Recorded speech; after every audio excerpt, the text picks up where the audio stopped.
Good morning from fascist France, which roughly translates as good morning from fascist France. Yeah. So, in the news this week, firstly, we got some good news. 480,000 sanctions issued against people for not respecting the lockdown. Yay, civil disobedience, go French.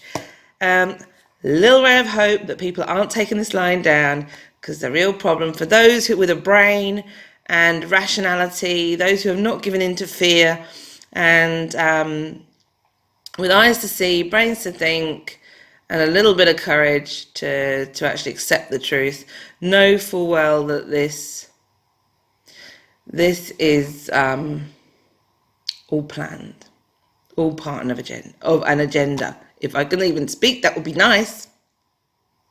So this is all part of an agenda, right? And we figured that out. So civil disobedience is a good thing. I really wish more people would. I mean, it's only 500,000 since the beginning of the lockdown, which is a little over 3 weeks now. We're on day 23. But those are just the ones who got caught. And the government is making a shitload of money off them. So what does the government do? Introduces yet another rule to lockdown, but only for Paris. Okay, for the moment, you can go out for 1 hour a day within a 1 kilometre radius of your home once a day for exercise.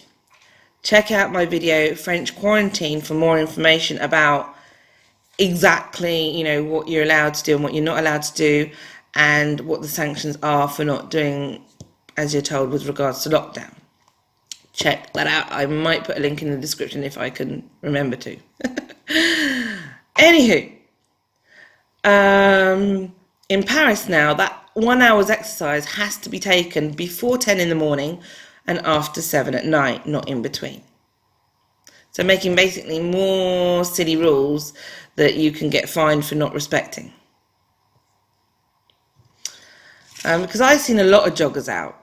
When I've been out lately, I've seen a lot of joggers, which is kind of creepy. I find that creepy. I don't know why. Maybe it's because it's unusual.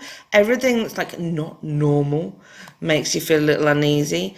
And I have to take back what I said on Saturday now. I just want to, for the record, I want to say I no longer enjoy going outside my home.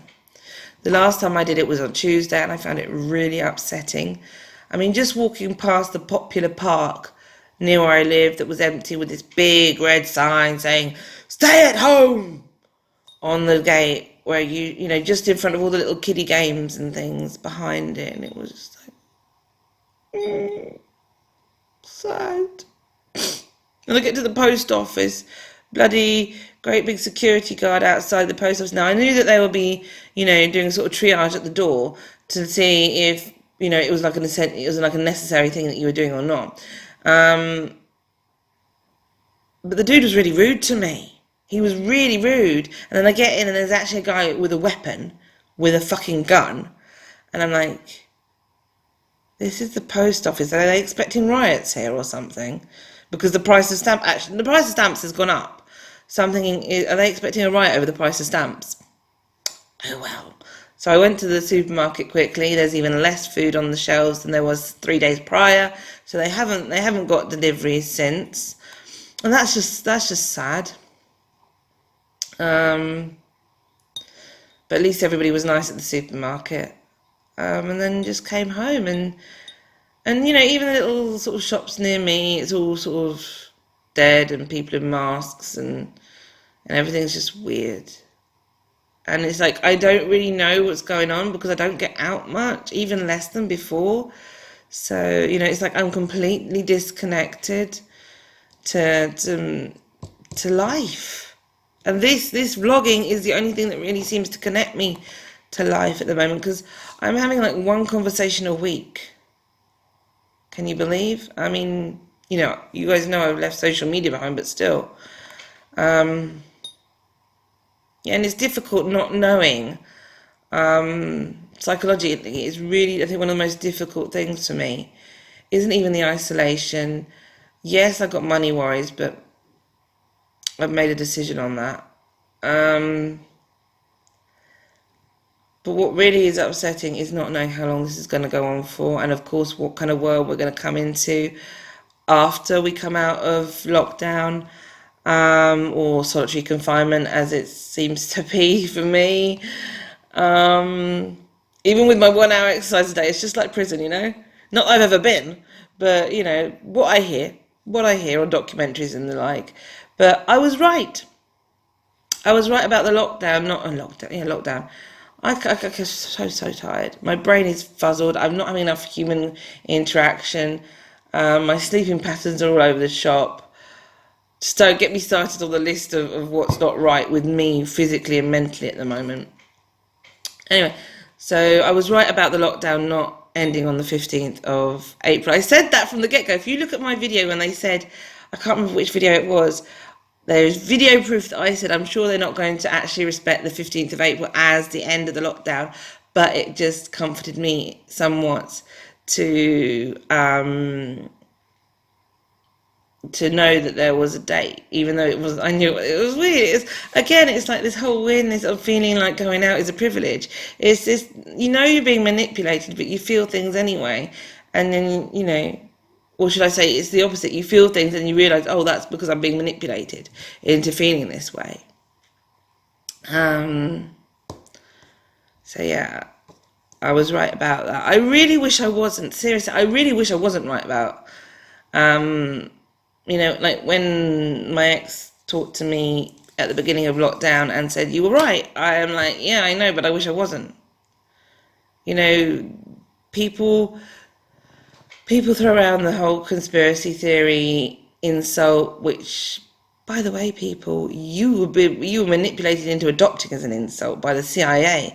It was to discredit people who were questioning the official version of the Kennedy assassination. But, you know, you're an idiot if you use it as an insult. For me, that is a sign of a purebred idiot. Because how many conspiracies have turned out to be true? A lot. And yes, there are some absolutely insane conspiracy theorists out there, but not the majority. And a lot of people are crazy enough to believe in things like flat Earth and that kind of, you know, real crazy. But that's not the main body. That's like 1%, if that, of the. And there's just a few very noisy ones. It's like, you know, the noisy SJWs and the identity politicians and that kind of thing. You know, they're very noisy, but they're still a minority. You think they're a majority because they're noisy, but they're not. Same things with the sort of truth-seeking or truther movement and all that, just trying to get to the bottom of what is actually going on. And there's nothing crazy about wanting to know the truth of why we're going through what we're going through. And today, I think the truth is right in front of our faces. You know, I know they like, you know, this is all playing out in front of us. You know, the World Health Organization is talking about busting into people's homes and separating families over this. Armed, you know, armed security guards at the fucking post office. You know, people losing their jobs, becoming dependent on the government. You've got time, people. You've got all the time in the world at the moment. So if you just take a moment to look at this and to think rationally and to maybe just scratch away at the surface and look at the information and watch what's happening. It's just so, it's not even, it's literally in your face what's going on. This is, you know, we're living in an Orwellian dystopia and it's only going to intensify. It's going to be more Orwellian and more dystopic. I don't know. Or dystopian. I don't know. Oh, crikey O'Reilly, my grammar sucks. Anyway, guys, that's a wrap for now. Don't know if I'll be back anytime soon. I've got my son coming over for a week next week. So I'll probably, if I do make videos, it won't be many and it'll probably be from my bedroom.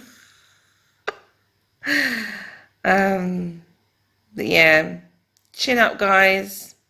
Hang on in there. Be kind to each other. And I love you. Thanks for watching. Bye.